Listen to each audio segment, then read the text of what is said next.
So here, nope, that's not the right one.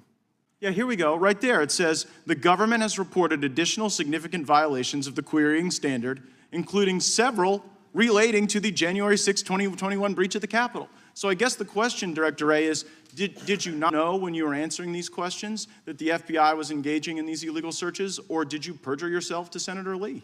I certainly didn't perjure myself. At the time that I testified in front of the Senate Judiciary Committee, I didn't have that piece of information. I will add— Well, that was a court order. You didn't have that piece of information because the court hadn't yet rendered a judgment. Did you not know when you gave the untruthful answer before Senator Lee that this was going on? It was a truthful answer. I did not believe FISA had been involved in the January 6th But it was. So you didn't— the answer is the FBI has broken so bad that people can go and engage in queries that when you come before the Congress to answer questions, you're like blissfully ignorant. You're as to the unlawful queries, you're blissfully ignorant as to the Biden shakedown regime, and it just seems like it gets into a kind of a creepy place as well. Go to our next.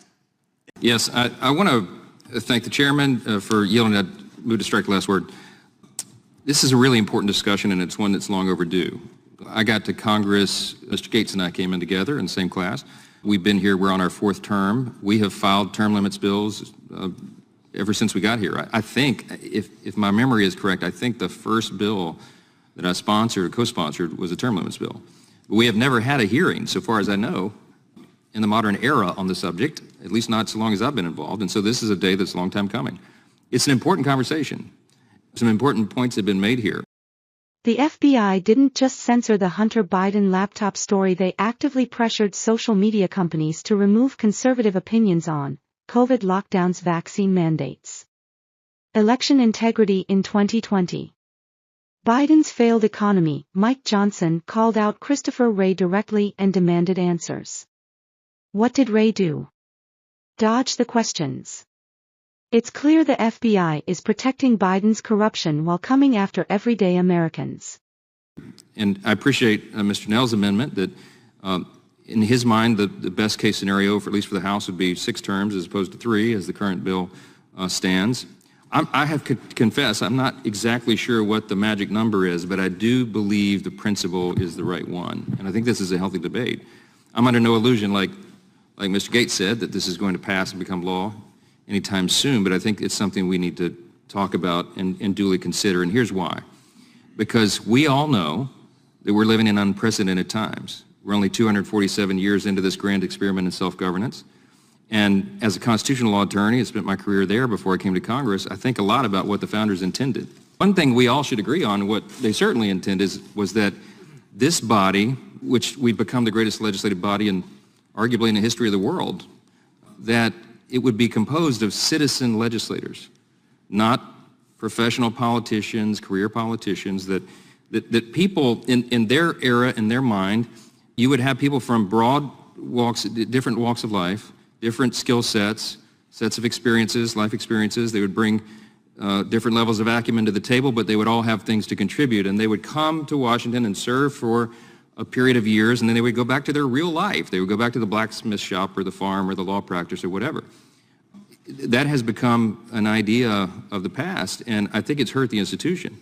If you look at the polling right now across the country, we have record low approval levels of Congress and also all of our institutions of government. Right now, we could all agree. You go home, if you did town halls and over the district work period, you probably heard a lot of what I've heard. We can't trust government. We can't trust any institution of government. Part of which, since we're here in the Judiciary Committee, and this is under our jurisdiction, part of the reason for that, the big problem, is the weaponization and politicization of the Department of Justice, by the way, that, you know, there's a 2-tiered system of justice, and they see special treatment for the mighty and the powerful like the Biden family, and overly aggressive prosecution of the president's political opponent, Mr. Trump, by way of one glaring example.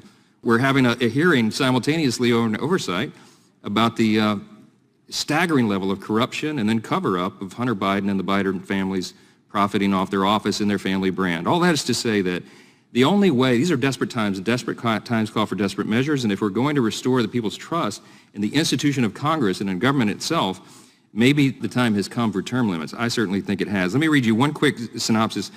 there was an article from the Heritage Foundation in 1994. This idea has been bandied around about. They say skepticism about and distaste for long-term political careerism are central to the American experience. Term limits were contained in America's first governing document, by the way, we forget, the Articles of Confederation. They do not appear in the Constitution. Why? Primarily because its drafters saw them as, quote, entering into too much detail for a short document. It wasn't that they were opposed to it. They were trying to keep the Constitution concise. Several modern presidents have supported congressional term limits, and since the Constitution was amended in 1951 to limit presidents to 2 terms, many political scientists have observed that congressional term limits could cure the imbalance between these 2 branches of the federal government. The American people are in favor of the concept, and here's why in short summary. It prevents people in power from becoming too powerful.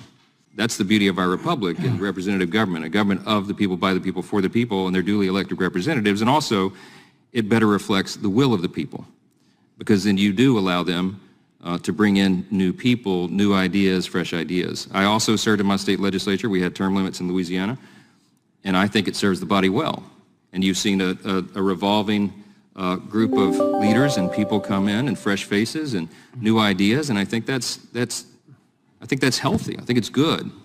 And at the end of the day, I think ultimately it will help us restore trust in this institution. And to me, that is a root problem that we all need to be working on. So for all those reasons, I'm still thinking about the 6 terms, Mr. Nels, but I appreciate you lending that to the discussion, and I think through this process we'll come with the right number. I'm out of time. I yield back. Gentlemen. This is why Mike Johnson's speech was so important. Expose the 2-tier justice system in America. If you're a Democrat, you get a free pass. If you're a conservative, you get targeted. The American people deserve the truth. It's time to hold the FBI accountable and demand real justice. We the people will not be silenced.